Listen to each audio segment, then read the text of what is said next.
to stumble and stammer with his words, trying to tell us that, our great grandmother had passed. And I remember very bluntly, like, interrupting him and just like in my 4-year-old confident self, I was like, I know she went to heaven. She came and told me, can we go to McDonald's? Because there's a new toy I want. Like, I just was like, yeah, here it is. And I still remember the look on my father's face was just of utter, surprise, stunned. Like, what do you do when your 4-year-old daughter blurts out what you can't? Hello and welcome to the Spirit Box podcast, where we explore folklore, magic, the world of the spirits, and everything in between. In today's episode, I sit down with medium Tracy St from Austin, Texas. Tracy shares her journey into mediumship, from her first encounters with spirits to her intensive training at the Arthur Findlay College in England. We talk about the challenges of embracing psychic gifts, the ethics of mediumship, and why boundaries are essential when dealing with the spirit world.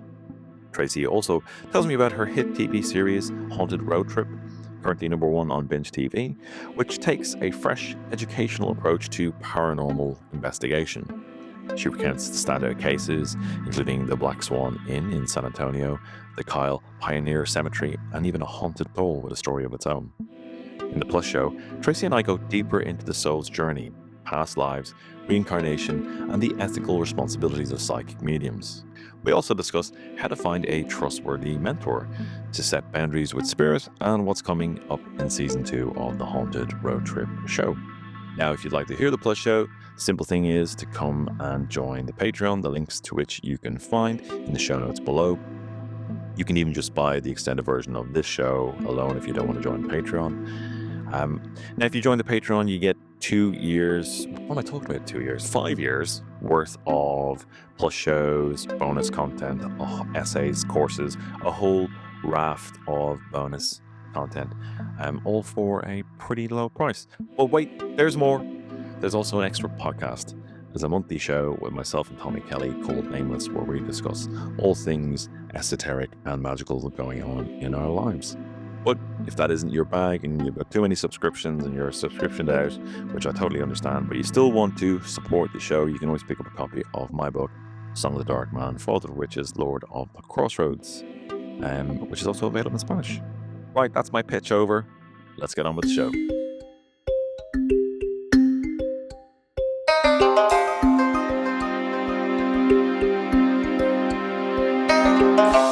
Tracy St. it is very, very lovely to welcome you to the Spirit Box. How are you? Thank you for having me. Welcome, everybody. To get things moving, would you mind telling the listeners a little bit about yourself, your background, and your mediumship? Oh wow, that's a big question. Let's start with a good one. Yeah, for professional background, I am an evidential medium and intuitive. I specialized my training through the Arthur Findlay College of Psychic Sciences in Stansted and their sister school, or which I consider their sister school, The Journey Within in New Jersey. I studied a lot through the spiritualist church to learn and develop and hone and craft all of my abilities before they say I got let loose on the public,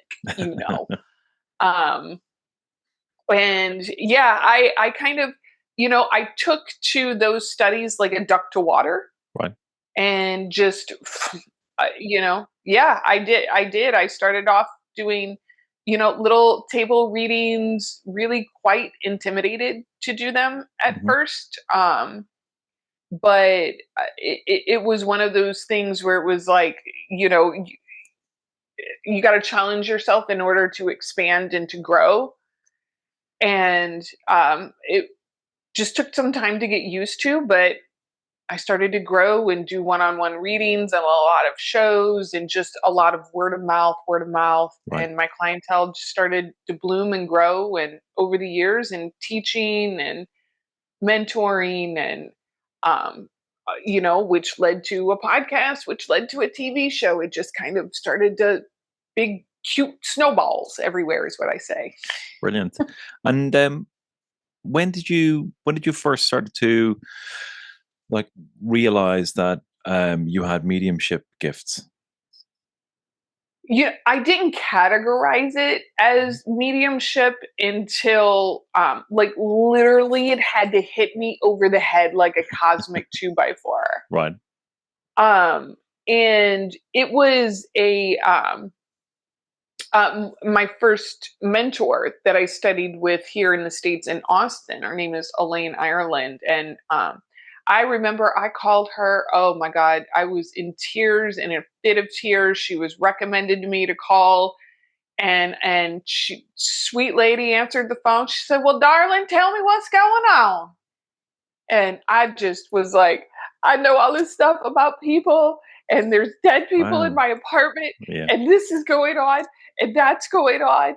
And I just let it all out. And she said, and I said, "I think I'm going crazy. I'm going crazy." And she said, "No, honey, you're just psychic as hell. Now I need you to come over to my house. I'm having some classes, and you need to definitely get in here. And you're definitely getting mediumship. And here's, and that was the first time that I actually like heard validation in a different way about what was going on with me. I was like, oh, right. Like I just had never associated 1+1 would equal 2 with that. Sure. Like when you were younger, did you like? I suppose it's an odd question in a sense, isn't it? Because like when you're a kid, things are normal for you, right? You don't have another benchmark of reference. Were you having kind of strange experiences that you realize at a later age you realize other people didn't have those experiences? Oh yeah. Yeah. Oh yeah. How much time you got? We have lots of time. Podcast is perfect. We got loads of time. Yes, and how they say the writing was written on the wall? Yeah. Sometimes we just didn't know it was there or how to read it. Mm-hmm. That was my experience. So the first house that I lived in was literally we had a tiny backyard, and then we had a chain link fence, and then on the other side of that chain link fence was a massive cemetery. Right. And I mean literally like gravestones were lined up next to our fence. And on the other side of our street was another massive cemetery, and then on the other corner was a funeral home. So my joke is like, I never left the spirit world, right? I was in the spirit world. I was born here, and then like, hello, here you are. And living there, I didn't live there for very long. I think we moved out of there when I was about 5 or so, but I still have very vivid experiences of, I remember me and my older sister, we used to play this game, and now I look at it like how freaking creepy this was, is that we would put our hands under the beds and these other hands would touch us. Oh, Jesus. Yep. And they were kids in my mind. I was like, they're kids. Let's play. We're playing. Look, if we put our hands under here, they touch us. They touch us. Look. And like, I would see, what we would call, apparitions or, spirits in the house. I would see women in different period clothing. Right. But at that age, I didn't have the cognitive ability to, kind of put all the puzzle pieces together. I mean, I kind of looked at it like, well, you're not bothering me. I'm not bothering you. And I remember I would see like a little boy. So there was many different like circumstances at that home. And, growing up, I was always very, intuitive throughout things. I would just, have an inkling, a sense about things that were going to happen, who was calling, right. And it was each time we would move houses, there would be some kind of paranormal activity at every house. Mm-hmm. And in my mind, I was like, for crying out loud, can y'all not buy a house that's not freaking haunted? Like, can we ask somebody about this? But realizing later it probably wasn't the house that was haunted. It was Mm-hmm. me, the light that I was attracting Right. things versus the prop.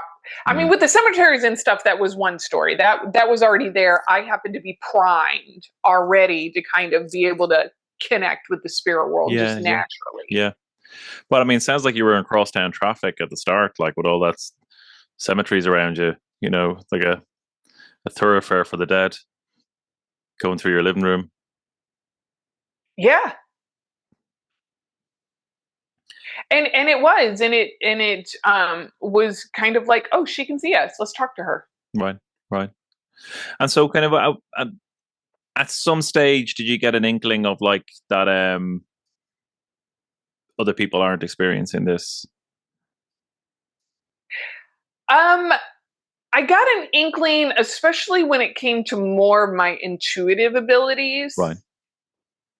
That it was, oh, Tracy, ha ha ha, she's funny, little parlor tricks. Look at her knowing things, and being I would know, like, under the Christmas tree, right? I would know that gift that I really wanted. Like, I would make a beeline for it. And I remember my parents or whoever I would try to divert me to open up something else first. Right. Save the big one for last. Like, no. And I'm like, but that's my Barbie I want. Yeah. I know it's in here. And, it became, ha ha ha, this is so funny, right? Until it became not funny to them,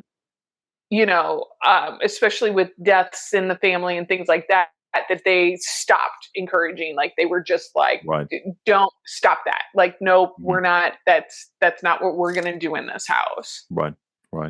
And were you able to pick up when someone's time was coming close, that kind of thing? I remember when my great grandmother passed away. Right. And I maybe was around 4 years old.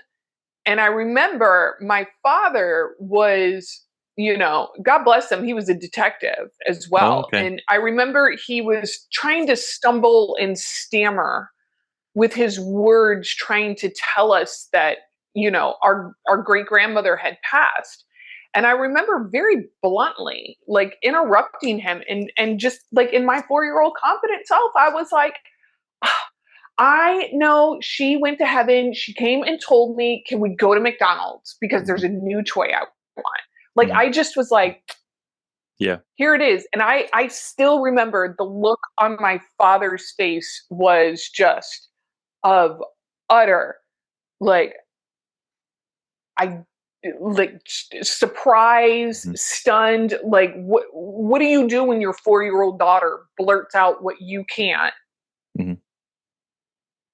And you're a detective. Yeah. So I imagine in his head there was a lot of like, don't know what to do. What do I do in this moment? No, I can imagine, absolutely. But I mean, I would have definite, and even up to this day, I still have very strong, knowings, or I'll get a premonition, or something will start to come about when people are going to pass. Right. Okay. And so, like, from what I understand, like, spirits often want things from people, or either to, communicate to the living, or, kind of the cliche being unfinished business, that kind of thing. Like, at some stage, did you notice that you were being asked specific things or told specific things? Really, it got pretty shut down. Okay. Let's just say I definitely buried those abilities, and they went semi-dormant for many years. Just because of some really tragic events that happened and things like that. I think I was just too scared. Sure, I can imagine that. It's a big deal And I for want to people. preface that, like, it wasn't scary experiences Mm, with the spirit world. I had experienced, a parental death, a very sudden wow. parental death, and it just, my world was rocked after that. Yeah, I can imagine. And it wasn't until, I got sober, and then my abilities came Hmm. rushing out, so quickly and hard, and that's when I found Elaine, and that's when I started to realize, I was like, oh. Yeah. And then I got, really proper training about what to do when spirits come and they're asking you, like, hey, go talk to my brother, or I need to talk to my mom, or you're Hmm. sitting next to my sister, type of thing. Yeah. Yeah. Yeah, that makes a lot of sense. And it's interesting that you mention like sobriety, because one thing I've noticed, and I think it's not just for mediums, but people with kind of any psychic ability, anybody who's brushing up against the other, there often comes a certain amount of kind of self medicating to deal with it. You know. Yeah. You know, addicts in general are just very sensitive Mm, people. I guess we would term them these days like we might be, maybe some type of neurotypical, neurodivergent. Who yeah. knows? We're Yeah. just a sensitive lot Hmm. in general, and then you add an addiction onto it, and Mm, we become even more sensitive. But I've, with my addiction, it was very clearly to, numb, bury. hmm. Hmm. uh, I, I did not want to feel what I was feeling. Sure. Sure. Well, congratulations on your sobriety. Oh Mm, yeah. yeah. Yeah. Oh yeah. It's a way better life. That's It's brilliant. it's funny, if somebody would have told me, we need you to get sober so you can talk to dead people, I'd have been like, huh? Like, you need me to do what? That's really funny. So your We don't need to be dead. We need to talk to dead. To the dead. so if we take it forward, then you start training a bit mentorship Yeah. in Austin, and how did you end up in Stansted? You know, I ended up in Stansted because when I started studying tarot and intuition and my psychic abilities in Austin, it was very clear my mediumship was wanting to come out, because what I Wow. had did when I first started studying is, and my mentor had taught me, she said, you can tell your spirit guides, tell your soul, like, I, this mediumship thing is a little too much for me right now. Hmm. I'm going to shut that down, and I'm going to develop my psychic abilities, and I'm going to focus on my personal development. And what does sober life look like? What does sobriety look like? What does, Hmm. who is Tracy? Like, who is she without all of this other shit from the past? And I said, and when we're ready, we'll open this up and develop it.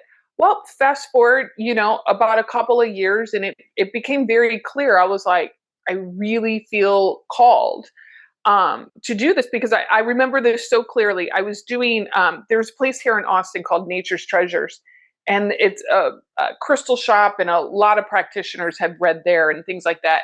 And I remember I was sitting there doing a reading for a woman, and I remember feeling this like presence, like somebody was behind me. And there was nothing behind me, there was a partition behind me. So I knew in reality there was not a physical body behind me, but I felt somebody standing behind me. And I heard so clearly in my mind, make room for us.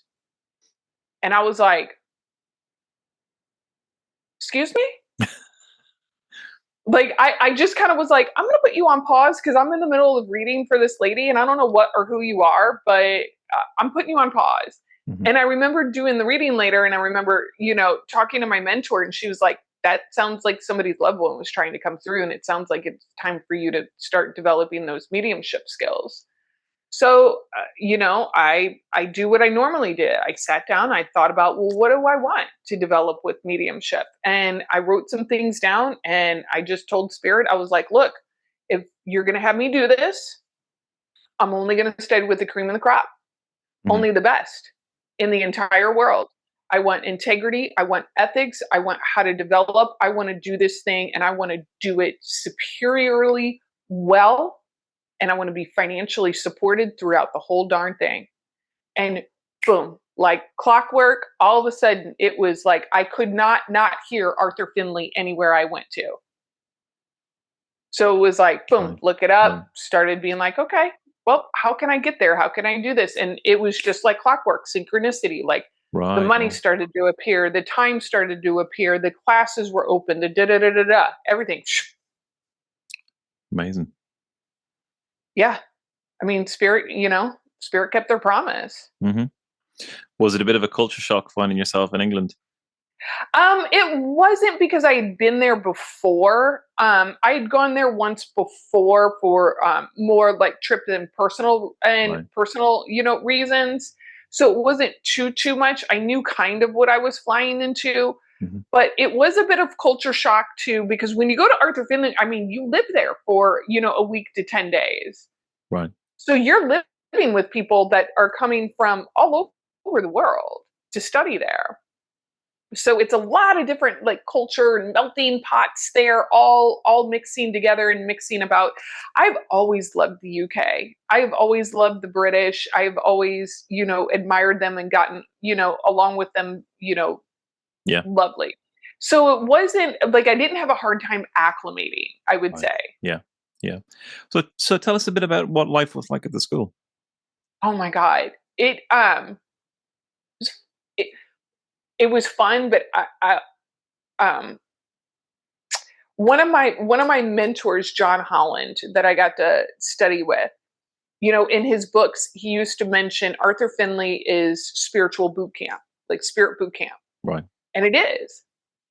So I mean, literally, like you turn up there, they're like, okay, here's your room. Go put your bags in your room, and come back down and report to this room, or that room, right? Mhm. The green room, the blue room, the whatever.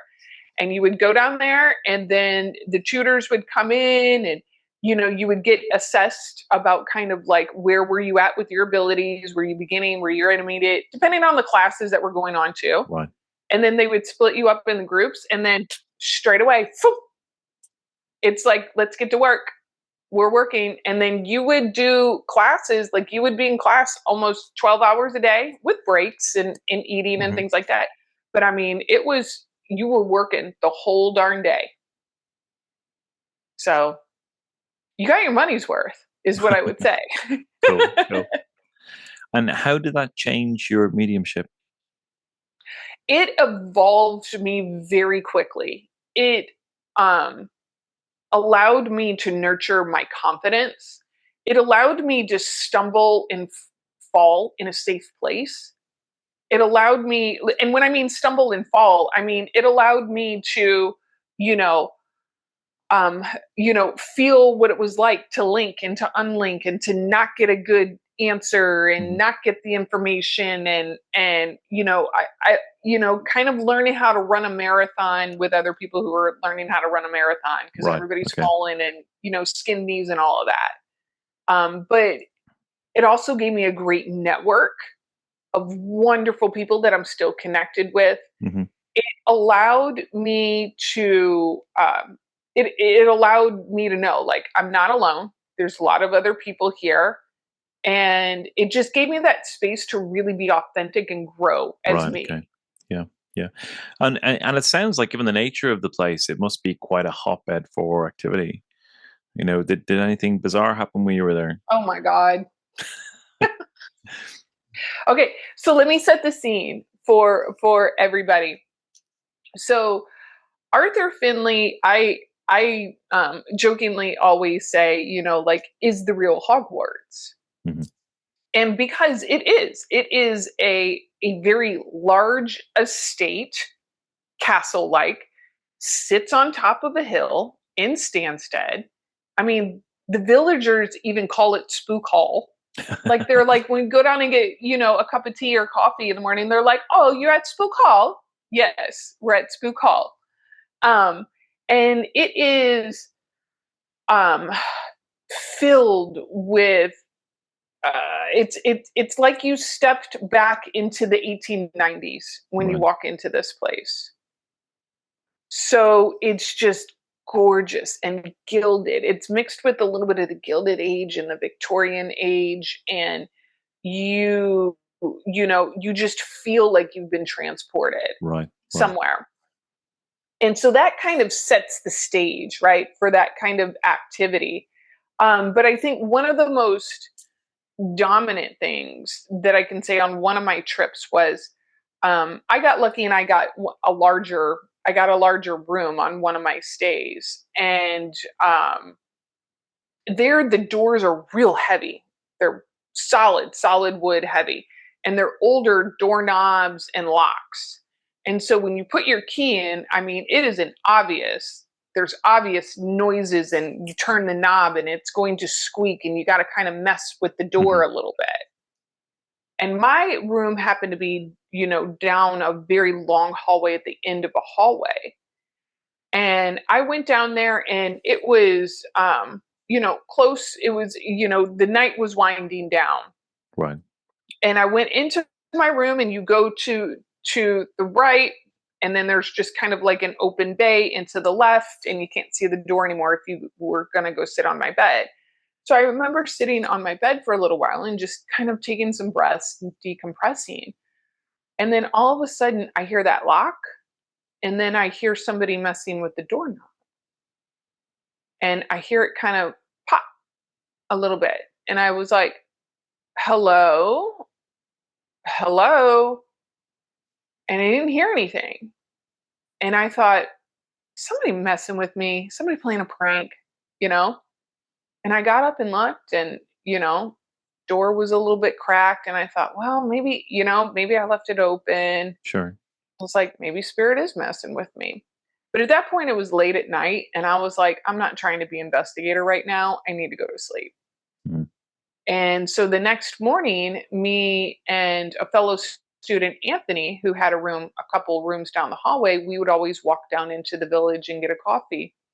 And as we were walking down there, I said, Anthony, you're not going to believe what happened to me last night. And he's like, what, darling? And I start telling him about it, and he interrupts me and he goes, did your doorknob wiggle and the door almost pop open? I said, yeah. He goes, that happened to us too. And that happened to the girls in the room next to us too. And they go, we thought it was you going down the hallway messing with everybody. I said, I said, what time was this? And I remember our times had added up. And I was like, I guess spirit must have been doing like a bedroom check or something on all of us, because we all had the same experience going down the line. Yeah.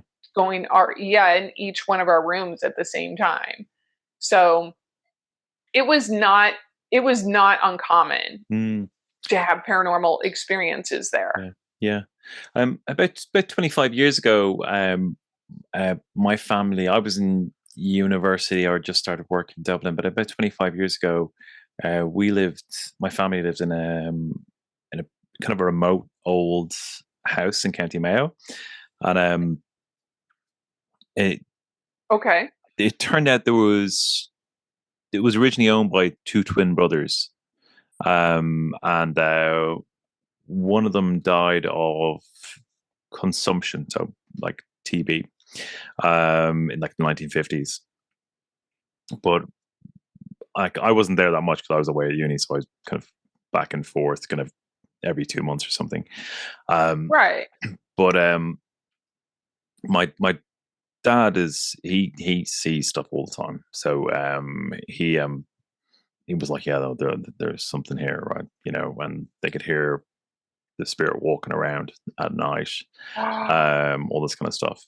I mean, a bunch of different stuff did happen, but one of the main things that my brother told me he witnessed. He was sitting in the kitchen with my cousin. They were the only two in the house, and the kitchen door. The main detail, it just reminded me of that, and I haven't thought of it in years, but the main detail was the doorknob turned in the kitchen door. It opened, and then it closed again. And they were like, okay, time to go. But yeah, they had lots of stuff like that in that house. In fact, my dad woke up one night and saw the spirit essentially standing over him, with an expression, kind of going, "What are you doing in my house?" Kind of that kind of vibe, So yeah, there was definitely that stuff Mm-mm. going on. Yeah, No. yeah. Mm-mm. So No. we left. No. We left. I have strict, hard, and fast rules. Do not wake me up in the middle of the night. Yeah, yeah, I yeah, will not be in the mood to assist you. I yeah. can tell you that. Yeah, that's just that. I haven't thought of that in years now. You reminded me of that. Um, mm, so it sounds like an amazing place, and you get a huge amount of knowledge condensed when you're there. You get a huge amount of not only knowledge but experience, Right, and that's what I feel is the most valuable thing is you right. get the real world experience with your peers, with reading with people that are from all over the world, and you get at that point you had phenomenal tutors there, and so I mean you get a lot of good experience under your belt. Fantastic. So before we get into your TV show, can you tell us a bit about a couple of some of your other experiences? Oh, I mean, paranormally, Yeah, or just as, oh, okay, just paranormally. I mean, there's tons of experiences from over there. I'll tell you what, one of them was super, super scary. I went to this place in London called the Clink, I know it. I've been there. Yeah, yeah, yeah. and it's like the oldest prison. Mm, Is that right? that's something like that. Yeah, yeah. It's down in it's in the Docklands, isn't it? I think it's Something. yeah, the Docklands near the Thames. Yes, near the Mm. Thames. Because I kept feeling like I was like, they threw bodies in the river from Oh, for here. sure. Like I Yeah. was like, yeah. And I remember I went on a tour there and I was like, you know, setting clear boundaries with spirit. I was Hmm. like, yeah, I'm not the one. Don't play with me. Um, I know you're here. You know I'm here. Um, but it was really interesting because we went into this one room, and I think probably all of them have it, but it was a room and it had like hanging cages that they used to, put Mm. people in, and chains hanging from the Yeah, wall, and I was just thinking like, oh, these poor souls in here, yeah. all of that.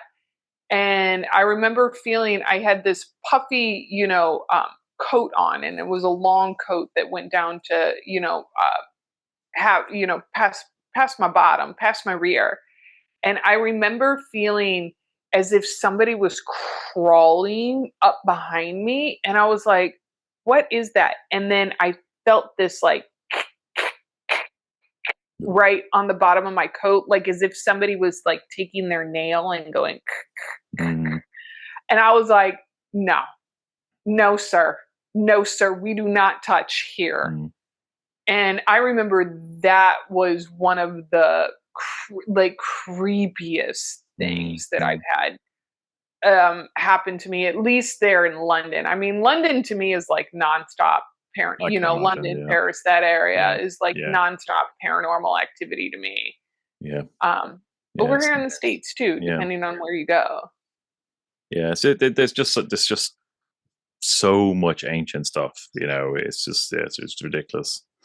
Yeah, it is. It's totally ridiculous over there. It's like, oh, your house is old here. Yeah, what year was it built? 1860. Yeah, that's not old. Yeah, It's like you go over to Europe and it's like, nah, this was built in 1690. yeah, yeah, yeah. I mean, where I live, part like the oldest building is like 1,000 years old. Part of it, like the basement is yeah, I think it's yeah part of it. The oldest part is about over 1,000 years old. It was like burnt down by the French a couple of times because like where I live, it's like they used to raid each other, so the English and French would just go back and forth, robbing the church bell. That apparently was the main thing. But Oh yeah. yeah, there's a lot of stuff like that kind of in my area. Like there's a there's a car park that's called Gibbet Car Park because somebody was gibbeted there. They had a murderer who was in one of those cages, just left to rot, you know, and it's like now a car park, but it's named after that. Yeah, yeah. Wow. There's all kinds of stuff like that. Yeah, there's no, there's no lack of paranormal Mm, activity over in the UK. mm. You know, and I mean here too, you just kind of gotta nosy around for it a Sure, little I bit can more. imagine. Yeah. So tell me about your TV show. So I have a TV show called Haunted Road Trip Show, and it is on a network called Binge TV. You can find it on your Roku, iOS player, and a bunch of other places. But it has gone number one on the network, which Congratulations. I know. I was at a summer camp, a camp counselor at a summer camp, and I got an email saying that, and I just yeah, I danced like a fool in the parking lot. Let's just say that. Um, but it is about on-site paranormal investigations that were filmed here in my area, which is the Central Texas area. And the way that we filmed it was from a perspective of a medium going in and doing the investigations first before bringing in all the techie stuff and bringing Right. in what a medium says and how can they get them to communicate, and then backing it up with evidence and research and historical recountings and things like that. And so apparently people are loving it. So Right. I'm pretty proud of it. And because honestly, I had seen so many of these shows that film it from an angle of fear and anxiety and dread and yelling and screaming at the walls and Mhm. commanding spirits and all of this equipment that really isn't that necessary. And then they only have like a medium on there for like 2 minutes. Mhm. And then the rest of it is, whatever else that they're doing in the investigation. And I thought, I can do this better. I can show people a different perspective. Right. I can show like you don't have to do an investigation at night. Why do you have to do an investigation at night? Why can't you do it in the day? Sure. Sure. You know? And also it was a lot about the show was to educate the public too. Right. I wanted to take the fear out of spirit and put more of the faith into it, and to just really get a different perspective of what hauntings can be, what they could, how to maybe manage them, how Right. to look at them differently, and had a lot of fun doing it too. Well, that sounds great. And did you have what was say the standout experience that you had? Ooh, I mean, the standout experience had to be when, oh gosh, yeah, um, that would be the final episode that we did about Kyle Pioneer Cemetery, and I did an Estes method Okay. Yeah. at a graveyard, and it. All I could explain it was all of a sudden I just felt like I was completely being surrounded, like all something, all these spirits were coming at me at one time. And I remember that really freaked me out and jolted me. I had not experienced something like that at all. There was two things that happened on that episode that were very unexplainable that I was like, Right. what in the world was that? So those are kind of the two standout experiences. Mhm. That and the haunted doll at Victoria's Black Swan Inn. That was pretty creepy. Where's that located? My That American is in geography San is terrible. Antonio. So Oh, that's okay. okay. It's in Yeah. San Antonio. Yeah. Right. Okay. Yeah. And what happened So there? um well, a lot of things have happened there at Victoria's Black Swan Inn. It is, I mean, it's a notorious beautiful mansion, but it's probably built on some Indian, sacred Indian burial Okay. ground. Yeah. There has been, uh, battles that have been fought around there. Soldiers have been killed around there. There's been a lot of, farming accidents, drownings in the creek. A lot has gone on in that house, and that house was built in the mid 1860s. But they do have a doll there that has a spirit in it, Okay. that you can talk to. And she definitely was very, very talkative through the spirit box. We had a spirit box session. Okay. I mean, the Dolwood and the Yeah. spirit in it overall has had pretty bad press. When you as a concept, an idea. What was that like?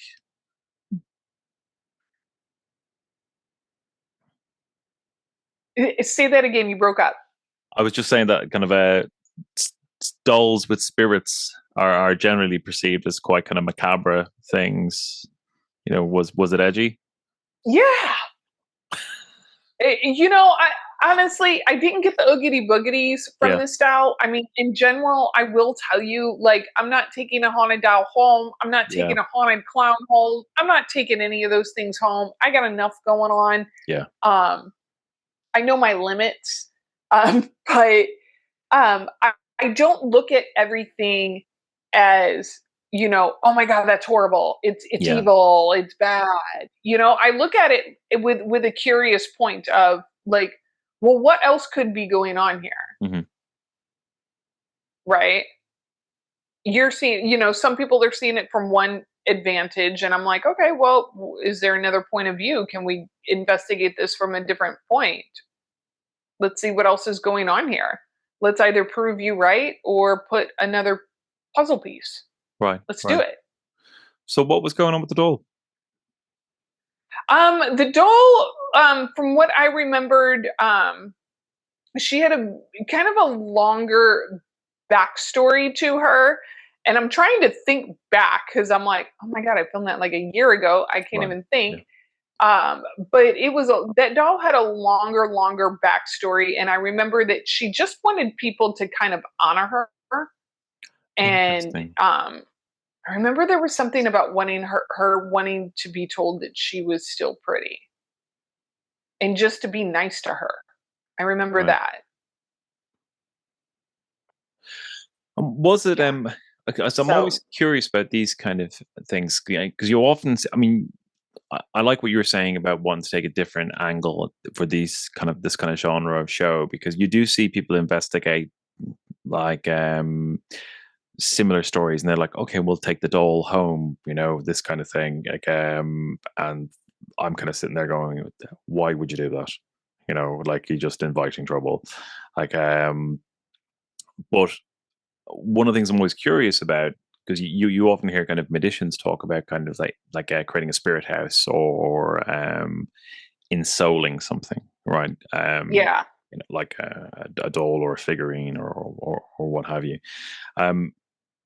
What like I'd be interested to kind of get your thoughts on kind of like what was the nature of the spirit that was in the doll? Was it once human or something else or Yeah, we got very clearly that she was once human. right? But it was, very clear, like, she understood she was not of the earthly plane anymore Okay, and wanted to occupy this doll. right. Like, Yeah, kind of free will. And I yeah. was like, all right, you go, girl. Mm. That's so And interesting. yeah, Mm. and just was having, hanging out. Um, It's like I say in the show, we're just trying to allow spirits to have their best afterlife. And she was having her best afterlife in that yeah, doll. yeah. Okay, let her.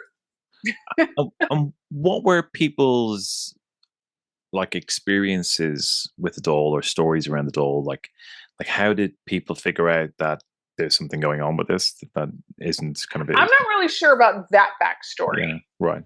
About that, I'm not really sure the whole origin story with Mm, that doll. With that doll in particular right. that I was working with. Okay.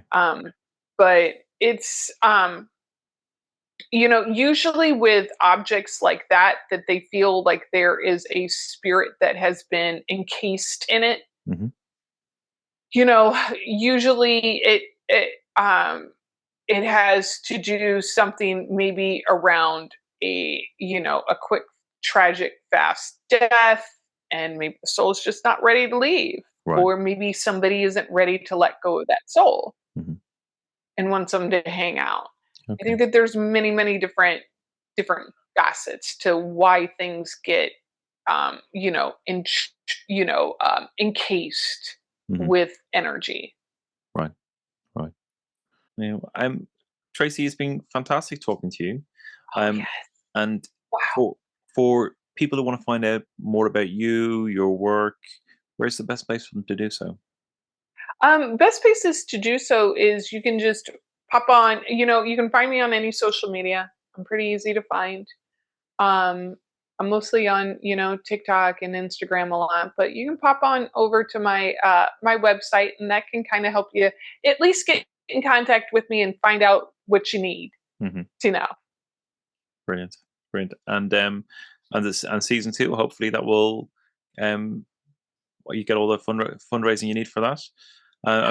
We're nearly there. We do a lot of sponsorships call us because we do a lot of sponsoring products and services in the show, and that and with there not being many paranormal shows being made anymore, people are like, can we have a phone call about placing our product in your show?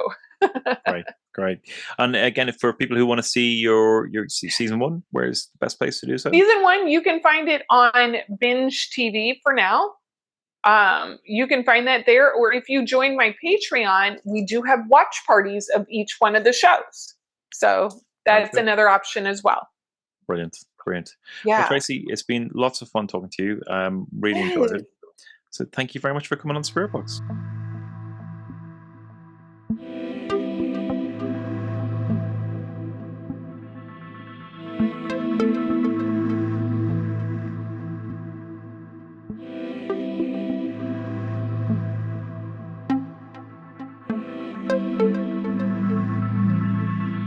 Great stuff. I hope you all enjoyed that. Do check out Tracy's links in the show notes. If you want to book her, you can go to her website and do so, but also do check out the Haunted Road Trip show. It is really, really enjoyable. Okay, I'm going to leave it there. I'm Dara Mason, and you've been listening to the Spirit Box podcast. Take care and talk soon. Bye.